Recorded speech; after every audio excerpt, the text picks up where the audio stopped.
একের পর এক চমকে জমে উঠেছে জি বাংলার অতীব জনপ্রিয় ধারাবাহিক ফুলকি। প্রতি সপ্তাহেই ধামাকাদার চমক দেখা যাচ্ছে। সম্প্রতি দেখা যাচ্ছে ফুলকিকে নিজের স্ত্রী হিসেবে মান্যতা দিয়েছে রোহিত। এত ঝামেলা, এত অশান্তির পরে তারা এক হয়েছে, কিন্তু তাদের এই মিলনে অনেকেই খুশি নয়।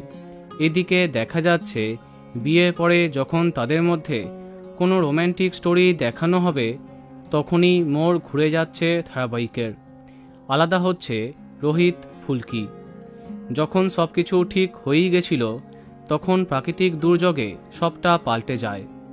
বন্যায় ক্ষতিগ্রস্ত মানুষদের সাহায্য করার জন্য ঝাঁপিয়ে পড়ে ফুলকি। তাদের বাড়িতে এনে রাখার কথাও সে জানায়।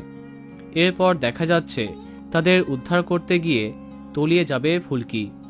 রোহিত চেষ্টা করেও তাকে বাঁচাতে পারবে না। এমন অবস্থায় টেলিপাড়ায় জোর গুঞ্জন, রোহিতের জীবনে এবার নতুন রূপে ফিরবে ফুলকি। আগে সবকিছু সে ভুলে যাবে, কিন্তু না, এমন কিছুই হচ্ছে না গল্পে। জানা যাচ্ছে এই প্রাকৃতিক দুর্যোগে সবাইকে সাহায্য করে ফুলকি নিজেও সেফ থাকবে। তার দুঃসাহসিকতার জন্য সবাই তাকে বাহবা দেবে। মানে রোহিতের জীবন থেকে সে হারিয়ে যাচ্ছে না, তেমনটাই জানা গেল। খুব শীঘ্রই সামনে আসছে নতুন ধামাকা চমক। তো বন্ধুরা, কার কার প্রিয় এই ধারাবাহিকটি কমেন্টে জানাতে পারো।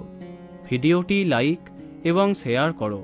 এই রকম আরও অনেক ভিডিও পেতে সাবস্ক্রাইব কারেন্ট পজ। ধন্যবাদ।